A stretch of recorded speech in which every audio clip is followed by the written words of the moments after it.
very many thanks for the invitation, and it's great to be in the room with people who want to do something about something I've been working in for now coming up to 4 years. A bit of background to me, I used to work, I'm an IT technologist. I worked at Fulham Football Club for 6-7 years. I worked at Brands Hatch for a couple of years, so worked behind the scenes, stadium systems, those types of things. I ran a cloud business and then was a lovely stay-at-home dad for 3 years with my youngest son, who's now 9, and enjoyed all the delights that brings, and then realised that AI was going to take over the world, which it seems to be gradually doing, and there might be an opportunity for what we're doing. So kind of Arwen, we are an AI business. We do auto moderation, which I'll explain in a little bit of depth. If I press it, are we waiting for that to come back up, or am I pressing a button? Oh, there you go, magic. Back to John, sorry. You didn't want me to say it. So we work with the FIA, we work with a bunch of the teams, so Mercedes, McLaren, Red Bull in motorsport, Crystal Palace, Fulham and football, Six Nations rugby, tennis, badminton, ice hockey. So a bunch of different sports, as well as brands out in the workplace. And one of the perspectives I'm hoping to bring today is there will be some things that you've seen before, and I'm not going to dwell too much on that because we kind of know there's a problem. We've established that with what you've heard today. One of the angles I want to come from is how do we make change happen? And for me, I think it's follow the money, right? And following the money is like there are corporations, there are sponsors, there are social media organizations who make money out of social media. So how do we make them exist and live in a world where keeping abuse on their social media channels is a bad idea? And the way to do this is to advertise to them that it's bad for business. Like abuse is bad for business, it's bad for engagement with social media channels, it's bad for advertising, it's bad for sponsors, it's bad for everyone in the ecosystem, as well as all the stories we've heard today, the individual stories from people about how it's bad for you as individuals. So my own personal motivation is this is sport as I dream about it. So the goalkeeper is my 9-year-old son. This is 2 weeks ago. We had a family day. One of the resounding things for me that I loved about it is the amount of girls that were involved in football today. I take him to play rugby on a Sunday, and there are 3 girls' matches taking place on pitches around us. That's almost 80 girls playing football. 5 years ago, just 5 years ago, absolutely unheard of. And I think that's really, really important. People ask me where the name of my company came from. That's my daughter. She's called Arwen, Welsh name. And unfortunately for my youngest son, he has to support Arsenal. I'm a Sheffield Wednesday fan. I'm from Yorkshire originally. He was guided by my older son. Arsenal were doing all right at the time. They had quite a good season this year. They were both disappointed. But the real impact on me as an individual, as a dad, is that my older son, this is him at the Euros in 2021. I don't go to England football games because there's not very family-oriented men's football, not very family-oriented places. I've been to women's football. So he's on social media, he's 13 years old, he's fairly obsessed at this age as a 13-year-old. This is the Spain-Italy semi-final we're at, which was very well behaved. The following day, the England game and the final, not so well behaved.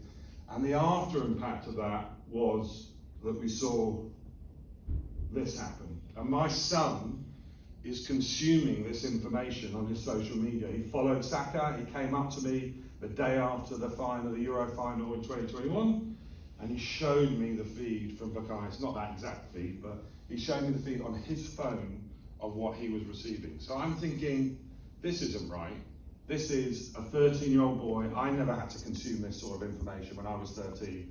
I never had to be subjected to it. So this is really kind of the big kind of passion behind me, behind it's exactly as you just articulated. I want my 3 and 5-year-old. Unfortunately, I'm a little bit past that with my 16-year-old. But they shouldn't have to consume this. It puts people off participation in sport, and that's just not acceptable. And I'm gonna talk about three numbers that I'm gonna come to. I'm gonna talk about 19%, 23.1%, and 67%. So 19% is the benefit of moderating your platforms if you spend advertising. So you can save 19% of your advertising budget on social media. We do it for dating apps, global dating apps. They saved $190,000 a month just by moderating their social media channels. So, and it's a no-brainer for them. We don't cost $190,000 a month, unfortunately. So that's like $2.4 million a year that dating organisation is saving simply by moderating. So if we can start talking to the language of dollars, pounds, and euros and convert the abuse into that numbers, then I think the collaboration that some of us have said is missing in this room, which is the social media agencies, I think they will come to the table.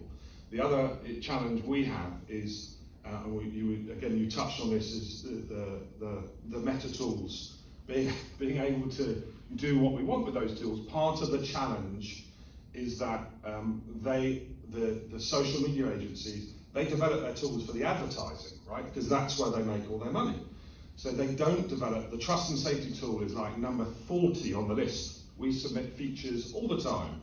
Please, can you do this? Please, can you make it really easy to onboard an individual?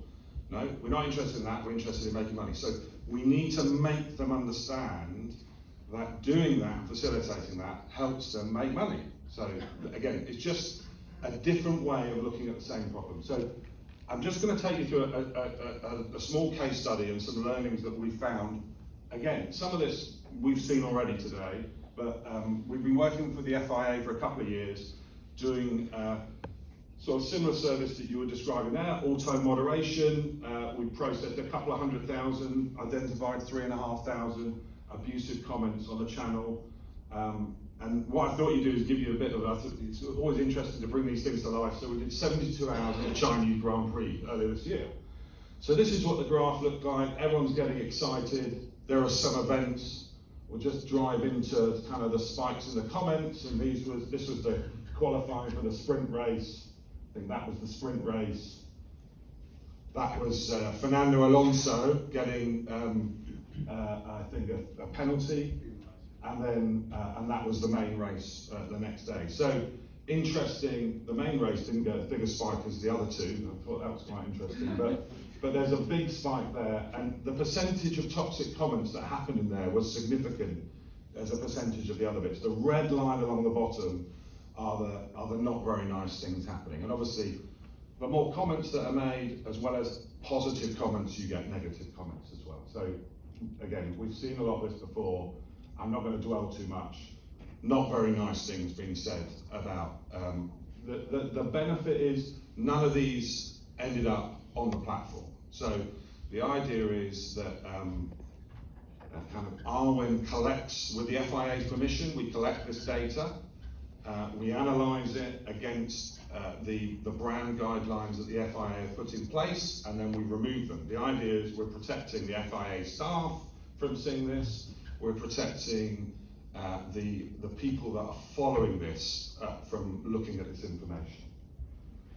So my next stat was 23.1%. So the 23.1% is average across all our clients. That's the improve in engagement, which is the number that marketing people and social media people were assessed with. That's the improved engagement, that's reactions, that's likes, that's comments, all of that combined. That's the improvement you get. In sport, it's dramatically more than that. With Red Bull, I think we got 135%. It's very difficult to do it one-on-one because people go, it was a special season or there was a special event. So we try and do it over a blend of different sports and different clients, which is why we got to that average. So we use a very conservative 23% to say, if you moderate, if you fix this problem, then you end up in a situation that you get all the objectives you want. You improve your engagement, you have a more audience. And kind of this is what's happening. So we're automatically stopping the abuse. We identify what's happening, there's fewer people are inclined to post abusive comments, and more people feel safe to engage. The other effect that we see that happens is that by getting rid of origin toxic comments, what happens is most people are sheep. There's a lot of people in this room, we're all leaders, right? That's why we're here. And it's very difficult to get the mindset of the followers and the sheep. The followers and the sheep will not post unless someone else does an origin comment first. They're copycats, right? So if you remove, right, it's really important to remove that initial comment. It stops the pile-on, it stops these things from happening. And we see that my other number was 67%, which was 67% of social medias are less likely to engage if you leave these comments on your channel, and particularly women. So the research shows that if you are a brand that's appealing to women, and let's face it, most of the sporting world has suddenly woken up to the fairer sex, and that they can play sports and they can watch sports, and we can bring them into, I talk about football and rugby, the numbers and the tickets that have been sold to games in the last 5 years has been off the charts, certainly the WSL in the UK. If you're investing all this money in the sport, and then you're putting social media channels where you're putting all your marketing, and you're then putting off the actual audience you fought so hard to get, what's the point? It just seems nonsensical. By doing this auto-moderation, the other thing that happens is that we find that the life cycle of a toxic event, and this could be the Fernando Alonso incident we saw, is generally halved. So if you leave the comment there and you do nothing, this is like kind of be a good discussion to have, with athletes that go, I don't really want to do anything, and we've had it. Lewis Hamilton's a client of ours, and at first his team was like, but he wants to keep some racist comments on there. He's a big advocate in anti-racism, and I say, well, my son has to read those comments, and you can make that point a different way. You can actually collect those comments and put out a slightly more sanitized press release on these things happen to me and doing it in a more controlled environment. So there are different ways of assessing that particular problem. We've heard a lot about kind of, I'm just making sure I'm on the screen, sorry, keep going on. We heard a lot today about kind of what happens, and we're a technology company. We partner with lots of people in the room, and hopefully we will partner with other people in the room that we've met in the last 24, 48 hours. So kind of our world is auto-moderation. We can also do what's called shadow blocking, where social media, like Elon decided we can't block people on Twitter anymore. What we can do is actually go, we know this handle, it's a bad handle. What we'll do is every time they post, we'll just block their comments because they're not very nice. So you can report, you can exclude, you can prosecute. We've sort of talked to all of that, and in a similar way with some of the case studies you've heard earlier today, we provide support to some of those services and are doing support to some of those services. The big number is that since Arwen's been in place and the FIA have had this happy environment, we've improved engagement on Facebook like for like by 56%. So this is like neutral engagement, positive engagement, or negative engagement. So it can be criticism as well. It's just not toxicity. The other thing I wanted to mention, and the process we took the FIA through, and it's one of the action points that I would say, if you're a sporting organisation and you work with them and they don't have this is the free thing you can do to get yourself started, is you need to put in place social media community guidelines. You need to tell your audience what you're doing. You need to tell your community what you're doing. They will generally support you because they don't want to live in this environment at all. So we went through this process with the FIA. It provoked a discussion internally, what's acceptable, what isn't acceptable. You'll find if you don't have this, you should push that button and provoke that discussion, because it's important to understand what is good and what isn't good. I talked about collaboration, so Sport Radar are in the room with us, so we kind of provide services with them where we provide the prevent So we provide the protection, and in a kind of similar vein, you're talking about there's education services, investigation services, so who's the human behind the handle, the report that's becoming more and more prevalent and required, and different ways of deterring people. So we've talked about the sort of extreme sanctions. World Rugby were talking about we want to take action. There are actually cheaper things you can do. You can just send a nice pack to their workplace. You know, they'll be on LinkedIn, they'll work there. That might not be appropriate in some places, but we've seen some people do it quite effectively. I just want to let you know, one of your employees, Procter & Gamble or PwC, this is what they were posting on social media the weekend to some of our athletes, and it impacts people in different ways. The prosecution generally leads to that outcome as well, but again, that sort of thing can be done as a bit of a deterrent as well.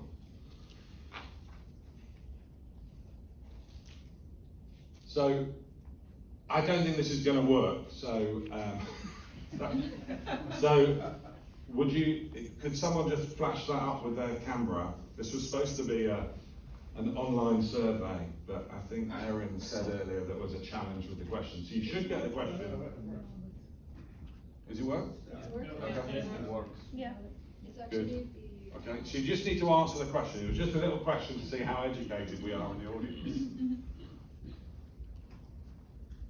So which issue do you think drives the most online abuse? And there should be a multiple choice of 5 or 6.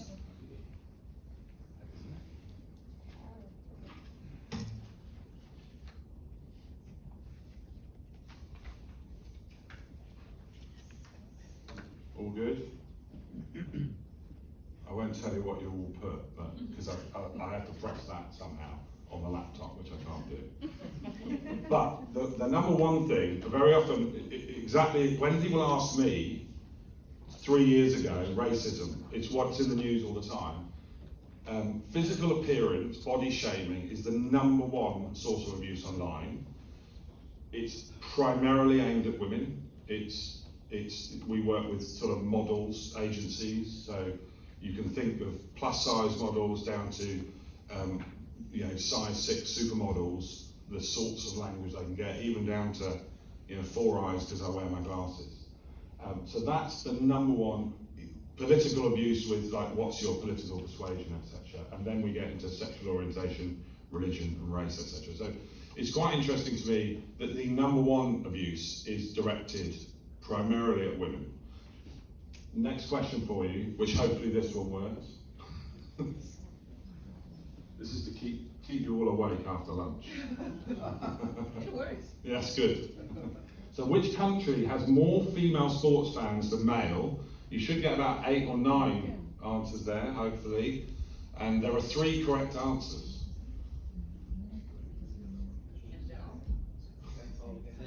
Same poll, okay. I'll just go straight to the results.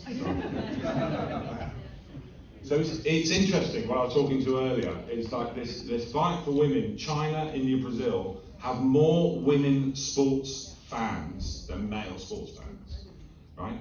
And the old school UK, Australia is still male dominated in this regard, UK, USA, Australia, but where all the people are is where all the women are supporting sports. So if you're a global sports organisation and you want to attract people into your sport, it's women in China, India and Brazil that's the growing market.